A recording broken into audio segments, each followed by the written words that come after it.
Yes or no? Ban the Manusmriti. Ban it. Yes. Ban surname. Ban it. In or out?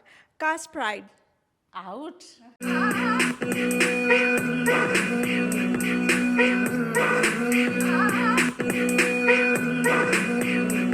Jai Bhim, Namaskar, Warami, Kia ora to all our listeners. Welcome to OutCaste, the first and only feminist Ambedkarite podcast coming to you straight from the heart of Darug land here in Australia. We'd like to start by acknowledging the elders past, present and future. Sovereignty was never ceded and it always was, always will be Aboriginal land. My name is Apurva and I'm an Ambedkarite feminist peace activist. Thank you, Apurva. And I'm Minakshi, another Ambedkarite feminist activist. We are very excited to have you on board for what's sure to be a roller coaster of a journey exploring caste, religion, human rights, politics, and everything in between. Apurva, you know that two Ambedkarite women were intensely passionate about creating awareness and talking about caste and its impact on all of the people from oppressed backgrounds. Yes, that's right. It's very much a taboo topic still. And I know a few people, Minakshi, who don't even acknowledge the caste system still exists. It's very convenient. But that's exactly why we're doing Outcast. We need to talk about this. Now, there are many of our listeners would know what the caste system is. But for those of whom who may not know, the caste system is a 3,000-year-old hierarchical structure based on Hindu scriptures, which divides people into sections. And in this pyramid, the Shudras or the untouchables, they're at the bottom rung of that hierarchy. Right. Unfortunately, they are treated as if they're not even human. They're called as lower castes, but Minakshi, on this podcast, we'll be referring to them as oppressed castes because, words matter. And the other part of the structure will be considered as oppressor castes. The Shudras are considered dirty and impure. And even today, most of the manual scavengers in India are actually from the lower castes. You might have watched a documentary that was done by Samdhish Bhatia on this topic. We might put the link in the description. And it shows that this kind of discrimination against untouchables still seeps into every sphere of life. Absolutely, Apurva. Till today, in most Indian households, someone's caste decides who they will marry, who they will love, what they wear and what they eat. It's in everything. 90% of Indians marry within their caste. That's not a coincidence. That's a social engineering pro max. Those who came before us fought hard for the freedom of the oppressed, but it is a long battle. Gautam Buddha, Guru Ravidasa, Guru Nanak, Mahatma Phule, Savitribai Phule, Shahu Maharaj, Periyar, Kanshiramji and countless others have taken on this mammoth task and left us with legacies to be proud of and to be emulated. That's right. We are standing on the shoulders of giants in the truest possible way. And one of these giants was, of course, Dr. Bhimrao Ambedkar, or as we endearingly call him, Dr. Baba Sahib. He was actually discriminated on the basis of his caste and wasn't really allowed to get an education. But he still went on to not only get a law degree, a PhD in economics, multiple other degrees. He also went on to become the first law and justice minister of independent India. He wrote the Indian Constitution. He was a true champion of human rights and the rights of the oppressed. Looking at his body of work, we can say that he ate and left no crumbs. There's been many anti-caste movements in India's history. It feels particularly important in this moment to call out caste-based atrocities which seem to be ramping up. That's true. But fortunately, we're not alone in this battle, Minakshi. We have a lot of anti-caste allies that are here to support our cause. And we're very fortunate to have a guest on our podcast today who does this very exact same thing. We're so excited to welcome our first guest on OutCast to share her insights, Miss Nandini Sen Mehra. Nandini is a poet, a culture editor, and host whose work with NRI Affairs and Hindus for Human Rights, Australia and New Zealand, has really been instrumental in creating an anti-caste movement in these countries. Nandini is the author of Unburden, a Book of Joyous Awakenings. Nandini is also former global communications professional and also runs Wide Possibilities, a curated network of independent creatives, and also organizes picnics for peace and other community gatherings that center connection over division. Welcome, Nandini. We're so excited to have you on OutCaste. You and your work have really paved the way for anti-caste work in Australia and New Zealand. Yeah, and we'd like to have a really great conversation with you today. Yes, welcome, Nandini. We are so happy to have you on our show, OutCaste. I would like to start by asking about how you have come to the work you are doing. How long have you lived in Australia? Please tell us about your journey so far. Thank you so much for having me, Jai Bhim, and hello to all your listeners. I'm so excited to be here, and I think this is a wonderful initiative that you're starting, especially two audacious women challenging caste and really talking about things that you said are quite taboo, since these are things that are uncomfortable conversations, but they're very important to have. So thank you once again. A little bit about my journey is I grew up in India. I have lived outside India now for too long, close to 25 years across America, Singapore, Australia. This is my second stint in Australia. I lived here 15 years ago in Melbourne. I had my son there, then I moved to Singapore, and I've been back here now close to 3 years. And in this time, of course, there's a journey of discovery. And one of the things that since I was little would always sort of not sit right with me is that, especially coming from India, you see the inequalities, right? And as I grew older, I realized that the inequalities are not just inequalities in wealth or opportunity, but really inequalities in humanity, in being able to live a life of respect. And that somewhere, as a poet and a writer, just felt quite discordant with my values, and I was very lucky to get an opportunity to work with Hindus for Human Rights when I moved here, and with NRI Affairs, and really engage with their anti-caste stance, and to sort of put a flag in the ground and say, look, it's not an also thing that we do, it's central to what we do, because that's how important this work is. And as we can see that the urgency to do anti-caste work, we're already late. We are late by many decades. Yes, So yes, the sooner that we sort of build this movement, and the opportunity to build it in the diaspora is immense, and it needs all of us. Yes, yeah, we agree.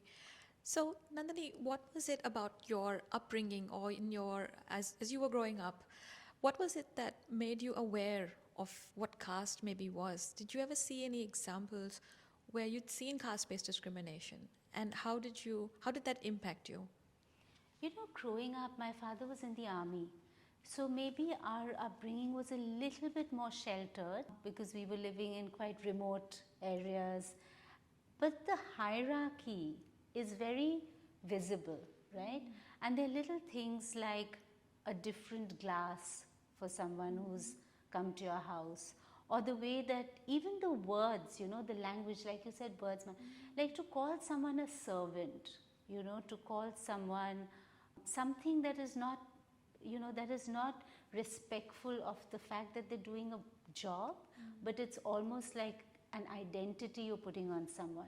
These things would just not sit right. And even the way like someone would come, and even if you tell them to sit with you, they want to sit on the ground, or the expectation is that they will sit on the ground. The expectation is that you'll pull out a different plate. I couldn't compute like why that is. And when you sort of live outside India, and then you see that this is not normal, like a handyman comes home in Australia, and you give him a glass of water, or he's sitting on the table, and there's no problem. But it's so different when these things are seen in India. So those things kind of sparked a questioning, and then of course a reading around this work. And the more that I read, I realize how much more I need to read, and how much more I need to learn. And of course, Baba Saheb Ambedkar's work is the defining sort of principle and value that we try to aspire to, right? Because that was really the illumination that brought a lot of things into clarity. Yeah. That's amazing. Yeah. So, Nandini, as immigrants, we find that despite people being highly educated, they still practice the caste system, even in Australia. How do you think people should deal with such scenarios? What should I say when people ask me my surname? You know, it's hardly my place really to give any advice because the lived experience is yours. What I can say for sure is that no system of oppression can break without being challenged, right? And without people being uncomfortable. So it's very convenient for people to sort of dismiss the reality of caste because it's convenient and it's easy, and people know, the oppressor will know that it's a big journey for someone to confront them, and they depend on your silence, right? So if someone were to ask your caste and you throw it back at them and say that, do you even know what my surname, what this idea of a surname means in our context? You know, you get back with a question to them. And sometimes if you're meeting people in that spirit of let's learn something together, rather than, you know, like I'm confronting you, but, you know, it's very interesting when someone asks you that and you say like, do you know what this would mean for someone like me and how different it is for someone like you, you know? And then take them on that journey where they can relate to a human story, right? Yes. That can be a starting point. Yeah, so just to give a bit of context to our listeners, in India, the surname of a person really can make it very obvious of what the caste of a person is. And as soon as you hear somebody's surname, they can be classified into whether they are from the oppressor or upper caste, so to speak, or whether they're from the lower caste. So often people will ask us our surnames to maybe gauge us, whether they even want to interact with us, whether they want to socially, you know, collaborate with us, because do they even want to be friends with us, you know? So that's how they use the surnames they use as a measure of social status in a sense. You know, I do want to bring one other aspect of this to light, because among diasporic, maybe second or third generation, there is this sense of like, oh, I'm caste blind, right? I even in my generation, and I'm nearly 50 years old, so in my generation as well, among progressive spaces, it was quite fashionable to say, I don't see caste, right? I don't know, I don't even ask people's caste, I don't know what that means. But that is a privilege that I've never had to think about caste. I've never had to think, where does my surname sit in the hierarchy of, you know, names? But for people from oppressed communities, it's never something you can forget, because you're made to feel it and you're made to live it. And just this thing of saying, oh, I'm caste blind, that itself should, you know, should awaken something. That, okay, I'm caste blind because I can afford to be caste. It's a privilege to be able to be caste blind. In your personal life, Nandini, have you ever found any instances where you couldn't really be truly anti-caste? Were there instances maybe in a family situation, or, you know, a relationship, or some kind of situation where you didn't really see how you could possibly be anti-caste? You know, looking back now, I think there were many instances where I could have used my voice, you know. For instance, when I got married, I went into a different family. And of course, every family has their own things, but things that maybe I could tell my mother, right? Why are you using a different glass? You know, I think when I was growing up, there were many instances where now I feel I could have used my voice more effectively. This is what I'm saying, that everything is so normalized that you have to disrupt to say. For instance, someone comes in small instances, like I said, a different glass, people being allowed for a puja, not being allowed, people being given prasad in a, like, which is, you know, the offering after a prayer service, being given in a different plate. Small little things of othering that are just so normalized. So now I think, yes, there were places where I might have noticed it, but, you know, to keep the peace. And this whole thing of hierarchy is also so built into the fact that you don't question your elders. Yes. And that's part of our culture. I think you don't question your elders. Out of respect. Out of respect, but systems of oppression rely on that kind of obedience, right? That you won't challenge it. Like even when I'm sitting in a puja, in a prayer, and the priest is asking you, tell me your gotra, tell me your this, tell me your that, right? There are places to say, actually it doesn't matter.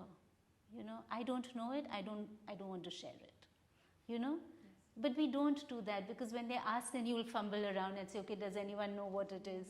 I need to tell the priest this, right? But those are opportunities to kind of question back. And now I feel like I'm in my defiant era, right? So now if someone were to ask me, I would ask them that, is this a question from you or from the Almighty? Who wants to know? Yeah. Nandini, the caste system gives power to certain section of society. This means they can succeed in life since they are born into privilege. The system is working well as far as they are concerned. Why should Hindus care about fighting against the caste system? Doesn't it mean they would lose power? This is such a great question, right? And at Hindus for Human Rights, this is one of the questions we negotiate and we think about a lot. Because to dismantle any system like we spoke, whose interests are served, right? And if the ruling caste, the oppressor caste's interests are not served, it's very hard to dismantle. So the first work is to let people from the oppressor caste, I think, understand that it's in our benefit to dismantle. It's in our collective benefit. Because one of the things with this is that the pool of purity gets smaller and smaller, right? So even among Hindus, you may not be good enough Hindu at some point, because you are not following those very strict, already like as Bengalis, because we eat, say, non-vegetarian food during Durga Puja, we are already sort of considered, well, you guys are a little bit on the margins, right? Because more and more there's become one way to be a Hindu, which is a very maybe North Indian Tulsi Das Ramayana led. Like there's so many Ramayans, for instance, right? But it's like narrowing it down to one way of being. And soon I think it's in the interest of people to realize that this comes for everyone. This system of oppression, this hierarchy, eventually it starts eating its own, So from that point of view of even self-interest, that can be a doorway through which you can start the conversation, because people tend to respond most when it's their self-interest on the line. And of course, the other things of basically be a good human being. Like look at where the world has reached. Look at the advances in technology, in possibility, in science, in medicine, and where are we sitting? What are we doing discriminating on the basis of caste? I mean, come on, move with the times, right? So it's appealing to various, things that actually resonate with our lived experience. The third thing, what you said about why should people, now we take a lot of courage from, for instance, the anti-Zionist movement, right? And there are many progressive Jewish people today, they're rabbis, equivalent would be Hindu priests, who are standing up against the genocide in Gaza. They're standing up against this sort of, the superiority of race and of ethno-nationalism. And I think from Hindus for Human Rights perspectives, that's sort of, we consider these allied movements where people from within systems are challenging those systems. In fact, in Hindus for Human Rights, they've just come out with a series of essays written by priests. It's called Samadarshini, and these are priests and these are people of faith who are actually challenging some of those, very embedded notions within the faith that don't serve us anymore. That's amazing. I think we'd love to hear more from those priests and those people who really hold that kind of power and standing in Hindu society or Indian society, and we really need them to speak up. Do you think, Nandini, that the current, and we won't talk too much about politics, but does the political ideology really push people towards becoming more, closer to their caste and more closer to their identity, and they want to dig in deeper? Do you think that has an impact on the way people think? You know, this is tied in some ways to ideas and notions of pride, right? And you see this spill out from the political sort of narrative into social and cultural spaces, right? Now I hear so many diasporic Indians saying, oh, suddenly since Modi ji has come, I feel proud to be Indian. And I wonder, like, what has changed? Like, why are you feeling so proud? And this is this notion, you know, it's the optics of it, right? It's the optics, it's this sense of like, okay, before nobody knew what we are and now people. So but it's a false god, you know, because if you're trying to base your value on something that is so manufactured, it's not going to hold, right? There is no substance there. So yes, when people start feeling, oh, you know, now Hindus are recognized everywhere, this is not a new thing, right? The Hindu faith has been something that has been explored by the West for many decades. Firstly, why do we need that validation of the West suddenly discovering us to feel like we are something? Everybody is important in their own way, right? In their own space. So some of this, I think what you're saying comes from notions of some intrinsic like underconfidence, which you try to cloak and you try to sort of show, you know, cover up through notions of ethnic superiority, caste superiority, or even like cultural superiority. You know, I see a lot of people come to Western countries and then constantly say, oh, but our culture is so much better, you know, we are so much more family oriented, you know, and I think these are wrong notions, because any society has good and bad firstly, but when you look at India and you look at it with love, but with a critical eye, you realize how much toxicity there is even within family systems, you know, within caste systems, within systems of hierarchy. And, you know, we haven't been able to solve hunger, you know. Let's just begin there. If people are hungry, what are we talking about? Are we talking about big buildings in Mumbai? Are we talking about like great like conferences hosted by the Ambanis or whatever? We have hunger in our country. Millions of children are going to bed with no food, you know. So let's get a little bit real. Yeah, I agree, Nandini. Caste works in a very cheeky ways, particularly by limiting the choices of women in terms of whom they can love and marry, and many other discriminatory practices. Dr. Ambedkar specifically hoped to end such discrimination and empower women, for example, through the Hindu Code Bill. What message would you like to give Indian women on this? You know, you both sitting here have more to say about this than I do, because you're really an example of women who've taken their power, right? And again, I feel a little bit like it's not my place to really offer any advice or to even comment on this, because, you know, there are women, great women whose shoulders we sort of stand on, not just from a caste perspective, but the intersectionality of the patriarchy, right? And women having to find their space. One of the things is really like to have the audacity to dream beyond the confines that society puts on us, and you're a great example of that. And you know, you live your truth, and the audacity of that dream that, you know, I will live well, right? I will live well, I will be, you know, in my power, and I will use my voice. So this is the thing, that what you're doing, what both of you are doing, these are all links and chains. You're going to inspire someone sitting somewhere who's going to listen to this, and they're going to share that vision and that dream for themselves.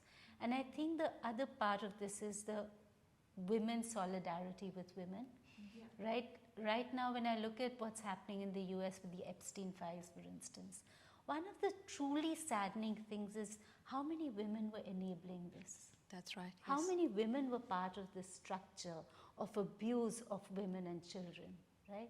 So we can't only say, yes, they were part of the patriarchy. Yes, there are problems there. But in the same way in caste, how many women are looking at other caste oppressed women and not having that solidarity? You know, and Yeah, as a I woman, agree. how can you just stand by and see this Yeah. or enable it or be an enforcer of it, right? Sometimes in the home context, women are the biggest enforcers of these sort of, you can touch this, you can't touch this, this is pure, this is not pure. Women are expected to be the enforcers, right? We have to say no. We have to step out of it. We have to say, I'm not doing it, you know? And that takes courage, but that also takes examples. So when we see other women do it, we feel like, yes, we can do it. And I think you, both of you are doing a great job with that anyway. Thank you, Nandini. We talked a little bit about how people deny the existence of caste. Do you think that it evokes a sense of guilt within them for not having the language to, as you said before, when you were a bit younger, you didn't have the language or the vocabulary to maybe speak out? Do you think people feel a bit of guilt in that sense as well? Is that why people would deny the existence of caste or casteism? It's a difficult question, but it's an important one. See, I do think that one of the ways in which guilt probably manifests is by denial and by lashing out, right? So when Yes, you're guilty, you get angry because you're being sort of made to confront something that's uncomfortable. So one of the things is, even though it may seem a little bit counterintuitive, because you're trying to change people, but it's almost like connection before correction. Right. So you have to connect with Right, people and yes. you have to let people sort of maybe accept that, yes, these are difficult questions and okay, I was unaware, you know, whatever it is. But you have to let them sit with that maybe for a bit before you start correcting them, right? So, and I really appreciate the grace that you have shown me and shown the work that we do, because it's not easy, and we have been shunned by Ambedkarite and Dalit groups before and people, because they're like, you know, you've got Hindus in your name, Hindus for Human Rights. How can we even have this conversation, right? But it's the idea of, let's meet where you are. You know, you're willing to meet us where we are. Yes, there is a journey, and yes, you know, we're not doing things perfectly, but you recognize the sincerity of the desire to do something. And that's the starting point. So when it comes to guilt, yes, there is a strong sense of guilt, of course. When you read the things, when you learn the stories, when you hear people, there is a guilt, like, my people did this, we did this, am I doing enough, you know? But how do we channel it, and how do we build movements which are more structural than individual, right? How can we bring Yes. that structural change that enables people then to function in the best possible way? Yes, and I think you're saying, the way you're saying about the allyship and building movements together, that's such an important part of our movement, really, because if we shun everybody, who are we going to work with at the end of the day? We need everybody together. And even Baba Saheb Ambedkar, he had so many allies from multiple different types of backgrounds and castes. So building a solid foundation for an anti-caste movement really needs that kind of allyship. I guess our question then is, will the caste system ever end, Nandini? What do you Yes. think? Decisively so, yes. Because, you know, if you think about the great movements of history, you think about slavery, you think about apartheid, you think about, you know, serfs and the way that whole feudal systems. The only thing constant is change, right? The idea is that, yes, it will. I really believe the caste system will die. What will replace it? Because, you know, one of the things is you can bring about transformation in systems, but you can't bring about transformation in systems without inner transformation in people, right? For a democracy, you need democratic people. For an equal society, you need people who intrinsically believe. You know, it can be replaced by something else, is the point I'm trying to make. You take away one system of oppression, and then maybe you replace it with a different version of neo-capitalism that is exploitative in its own way, right? So that's the journey then. How do we essentially move from inequality to more equitable societies? And caste is a big part of that in our context. But as a bigger question, it is how do we transform the way we organize, the way we actually think about human life and think about community. You're working for human rights, so how you are creating the awareness in people who are living in Australia, and what are the initiatives has been taken by you, and how much success you got, and what kind of people's response for it? We would like to know that. So Hindus for Human Rights works in 3 spaces in Australia. One is it works in community building and in creating systems of allyship where we can engage with other progressive organizations across faith and no faith spaces and find and build movement and build numbers in challenging some of the more entrenched voices for the Indian community, such as the Hindu Council and other organizations that have been here longer. So we want to have this alternate space in community. That's one.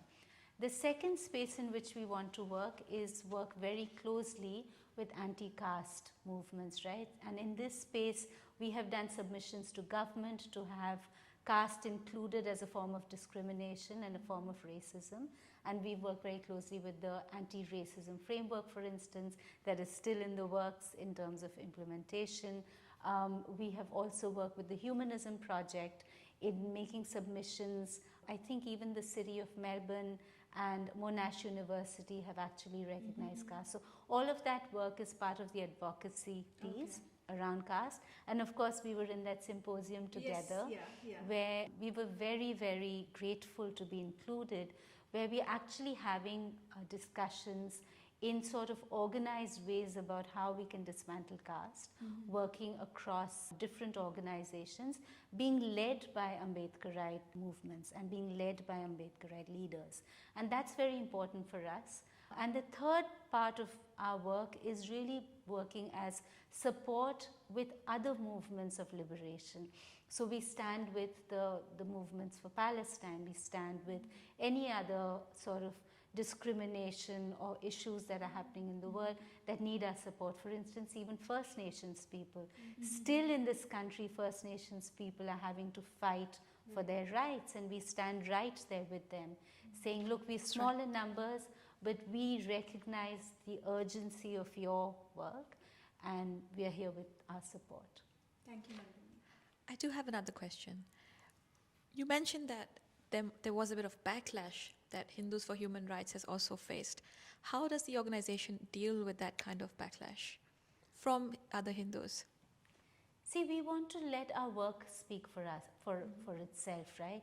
And one of the things when we get this kind of backlash, this bit of suspicion about what are you doing, we're like, come and experience us. That's why we have these open events, we have interfaith events, we have discussions, we have peace picnics, come and engage. The only way to know what we are doing is to really understand us. So when we get backlash, it's not about, my personal way is, not to respond to every criticism, because I find like in a small organization that takes too much of your focus and resource away from what you want to do. There will always be criticism, and some of it will be justified criticism. For instance, the Ambedkarite groups could turn on us and say, look, are you doing enough? And that's a valid criticism, and we take that on board. But if a far-right Hindu outfit says that, oh, you guys are Hindu haters, or you've got self-hate, or you're anti-national, which is a big one. Very common, yes. Or, I don't know, live in Australia but go live in Pakistan, or whatever it is they may say. There's really nothing to respond to that, because it's almost not worthy of engagement seriously. I would rather focus my energy on building our movement and getting more and more people to recognize that this is really the future. Progressive, inclusive spaces where everybody is welcome, where you can have a critical lens on your faith, but still love it, and you're doing it out of love. Yes. That's amazing. Thank you so much, Nandini. We Thank really you. appreciate your allyship. Wow, there's been some heavy discussion today. This Yes. is obviously a very deep and important topic. But still, we would like to end our conversation with a light-hearted, My rapid goodness. fire round. Are you ready? Ready or not? Your favorite book, movie, or TV show that has portrayed caste in the most realistic and relatable way? Oh, homebound? Yes or no? Ban the Manusmriti. Ban it. Ban surname. Ban it. In or out? Caste pride. Out. Ambedkar or Gandhi, the better anti-caste activist? Of course, Ambedkar. Even though I have a lot of reverence for Gandhiji, but in the caste specific space, there is not even a competition there. Thanks for being such a great sport, Nandini. Is there anything else you would like to share that we haven't touched? One of the things maybe we can end with is how do we build movements with women leadership in these spaces? Because even now I love what you're doing, but a lot of the direction and a lot of the subconscious sort of leadership we take from male spaces and male writers. And I think there's such a gap in being able to seriously engage with whether it's academic thought, whether it's theory, whether it's people working on the ground. What are the women doing? What are the disobedient women of history doing? And take their leadership.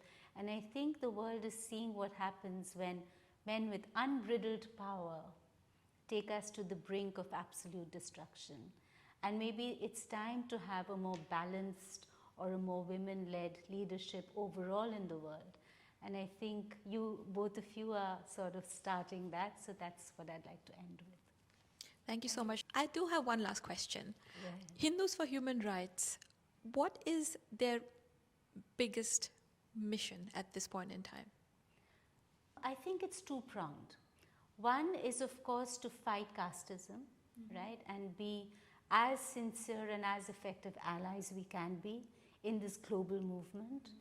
And two is to be an alternative space for progressive, inclusive Hindus.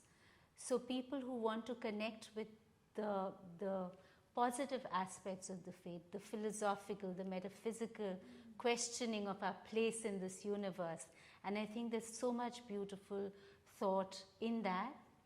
Be a space for that, which takes away from this very narrow Hindutva ideology, which is very prescriptive. I think the Hindu faith, in its finest iteration, is a faith of questioning, it is a faith of discovery, and it is a faith that is more inclusive than perhaps any other system of thought.